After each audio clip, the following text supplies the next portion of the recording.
ഈ information police മുഖവിലക്കെടുക്കാത്തത് വല്ലാത്തൊരു കഷ്ടമാണ്. സർ, മാർക്കോ സാഹിബിന്റെ മരണത്തെക്കുറിച്ച് ഇതുവരെ അന്വേഷിക്കാൻ ആരും പരാതി കൊടുത്തിട്ടില്ല. യെസ്, ആർക്കും സംശയമോ പരാതിയോ ഇല്ലാത്ത ഒരു മരണത്തെ പറ്റിയാണ് ഡോക്ടർ അനാവശ്യമായ സംശയങ്ങൾ പ്രകടിപ്പിക്കുന്നത്. ഞങ്ങൾ അന്വേഷിക്കുന്ന കേസുമായിട്ട് മാർക്കോയുടെ മരണത്തിന് എന്തെങ്കിലും ബന്ധമുണ്ടെങ്കിൽ അതിന് എവിഡൻസ് തരൂ. സർ, നിങ്ങൾ കിരണിനെ അറസ്റ്റ് ചെയ്യൂ, ചോദ്യം ചെയ്യൂ, പലതും പുറത്തു വരും. അക്കൂട്ടത്തിൽ നിങ്ങൾ തേടി നടക്കുന്ന പ്രതി ആരവിനെ കുറിച്ചുള്ള പല സൂചനകളും നിങ്ങൾക്ക് കിട്ടും. Could you please stop this? ഒരു വ്യക്തിയെ പറ്റിയുള്ള സംശയങ്ങളും ആരോപണങ്ങളും ആ വ്യക്തിക്കെതിരായ തെളിവുകളല്ല. സർ, തെളിവുകൾ കണ്ടെത്തേണ്ടത് എന്റെ ജോലിയല്ല സർ. പോലീസാണ് ആ ജോലി ചെയ്യേണ്ടത്. ആർക്കും പരാതിയില്ലാത്ത സംഭവത്തെ പറ്റി അന്വേഷിക്കേണ്ട ബാധ്യത തൽക്കാലം എന്തായാലും കേരള പോലീസിനില്ല. പിന്നെ പോലീസ് സ്വമേധയാ കേസെടുക്കേണ്ട സംഭവമാണെങ്കിൽ കാറ്റാടിമല പോലീസ് സ്റ്റേഷനിൽ കേസെടുക്കേണ്ടതല്ലേ? അവരത് ചെയ്തിട്ടുമില്ല. പിന്നെന്തിനാ ഡോക്ടർ ഇതിന്റെ പിന്നാലെ നടക്കുന്നത്? ഇനി കിരൺ എന്ന പെൺകുട്ടിയോട് നിങ്ങൾക്ക് വ്യക്തി വൈരാഗ്യം ഉണ്ടെങ്കിൽ അതിനുള്ള ടൂളല്ല പോലീസ്. മാർക്കോയുടെ മരണത്തെപ്പറ്റി ആർക്കും പരാതി ഇല്ലാത്തതാണോ നിങ്ങളുടെ പ്രശ്നം? എങ്കിൽ എനിക്ക് പരാതിയുണ്ട്.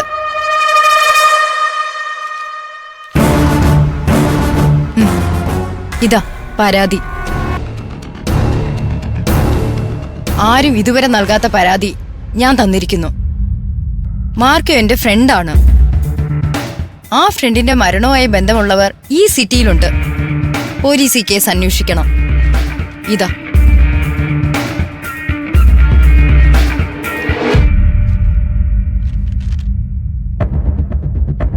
മാർക്കോയുടെ മരണത്തിൽ ഞാൻ സംശയിക്കുന്ന പെൺകുട്ടിയെ കസ്റ്റഡിയിലെടുത്ത് ക്വസ്റ്റ്യൻ ചെയ്യുന്നതിന് ഇനി നിങ്ങൾക്ക് ബുദ്ധിമുട്ടുണ്ടോ? The police should take that person into custody.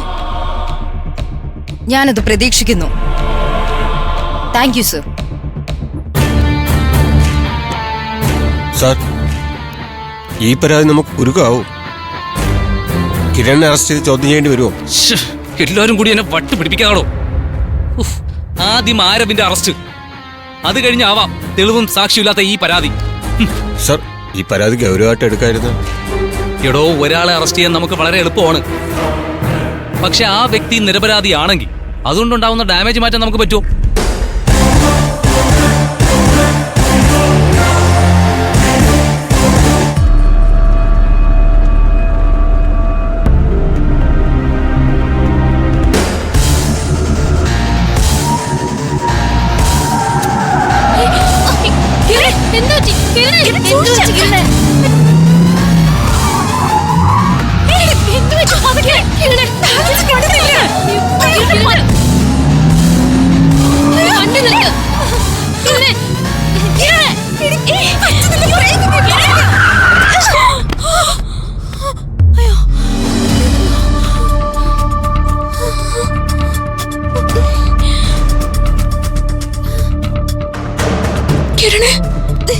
എന്താ പറ്റേ?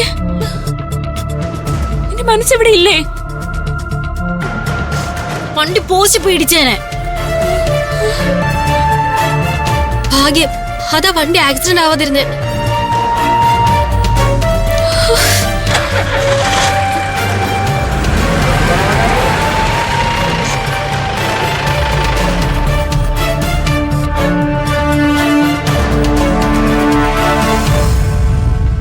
എടാ, എന്താടാ നിനക്ക് എന്താ പറ്റിയേ?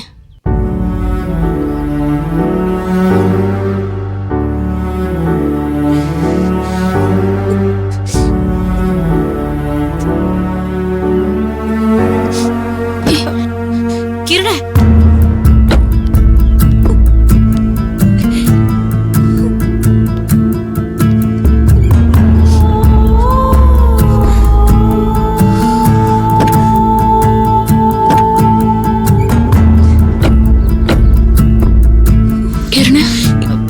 നീ എന്തിനാ കരയുന്നേ?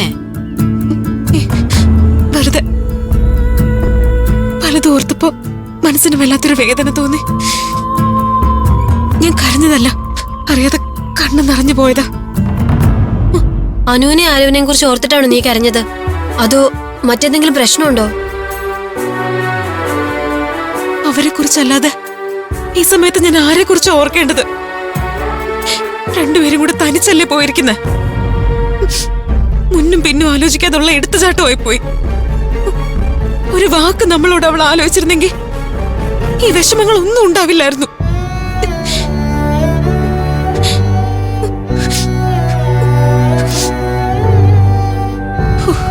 ഡ്രൈവ് ചെയ്തോണ്ടിരുന്നപ്പോ മനസ്സ് പെട്ടെന്ന് അവർക്ക് പിന്നാലെ പോയി. അവർക്കെന്തോ പ്രശ്നം ഉണ്ടായതുപോലെ എനിക്ക് തോന്നി. എന്ത് പ്രശ്നം? അനു ആണോ ആരവാണോ? ആരോ ഒരാൾ അപകടത്തിൽപ്പെട്ടതുപോലെ എന്റെ മനസ്സ് പറഞ്ഞു. അത് ഓർത്തപ്പോഴെനിക്ക് സങ്കടം വന്ന്. അവർ രണ്ടുപേരും എന്തെങ്കിലും അപകടത്തിൽപ്പെട്ടിട്ടുണ്ടെങ്കിൽ നമുക്ക് അവരെ സഹായിക്കാൻ കൂടി പറ്റാത്ത സാഹചര്യമാണല്ലോ. നമ്മൾ എന്ത് ചെയ്യും? അനുവിനെ അരവിനെ ഓർത്ത് നമ്മൾ എന്തുമാത്രം വേദനിക്കുന്നു. അവരെവിടെയാണെന്നറിയാതെ അവരെ നമ്മൾ അന്വേഷിച്ചുകൊണ്ടേ നടക്കല്ലേ. എത്ര ദൂരം നമ്മളിങ്ങനെ ലക്ഷ്യമില്ലാതെ സഞ്ചരിക്കും? ലക്ഷ്യം വരാതെ ഇങ്ങനെ യാത്ര ചെയ്തിട്ട് ഒരു കാര്യവുമില്ല. ഹോസ്റ്റലിലേക്ക് തിരിച്ചു പോവാണോ? ഹോസ്റ്റലിലേക്ക് ചെന്നാലും സമാധാനം കിട്ടില്ലല്ലോ. അവിടെ ഉണ്ടാവും 100 ചോദ്യങ്ങൾ. അനു കൂടെ ഉണ്ടെന്ന് പറഞ്ഞ് ഇനി ഹോസ്റ്റലിൽ പിടിച്ചു നിൽക്കാനാവില്ല. ഇപ്പൊ പുറത്തേക്ക് പോവാൻ നേരം അമ്പിളി ചേച്ചി ചോദിച്ചു അനു എവിടെയാണെന്ന്. അവൾ കൂടെ വരുന്നില്ല എന്നാ ഞാനപ്പോ പറഞ്ഞത്. അനു ഹോസ്റ്റലില്ലെന്ന് റീനാമം കണ്ടുപിടിച്ചാലോ? അവരോട് ഇനി എന്ത് കള്ളം പറയും? ഇതിപ്പോ സമാധാനക്കേടായല്ലോ. അനുവിനെ ആരവിനെയും അന്വേഷിച്ച് നടക്കണോ? അതോ തിരികെ ഹോസ്റ്റലിലേക്ക് പോണോ? നിങ്ങൾ ആലോചിച്ചിട്ട് പറ. അനു ആരവിനെ കൊണ്ട് പോയതുപോലെ തിരികെ വന്നാ മതിയായിരുന്നു. കിരൺ, തിരികെ പോവാം. അവിടെ അനു ഉണ്ടെന്ന് പറഞ്ഞിട്ട് ഇല്ലെന്ന് മാമിന് സംശയം തോന്നാൻ പാടില്ലല്ലോ. അത് വലിയ കുഴപ്പവും. നമുക്ക് തിരിച്ചു പോവാം.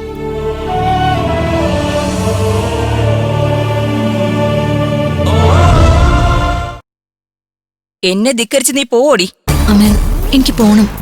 പോയേ പറ്റൂ. എന്നെ ധിക്കരിച്ച് നീ പോയാ ആ ഹോസ്റ്റലിന്റെ പടിക്കകത്ത് നിന്നെ കേട്ടില്ല.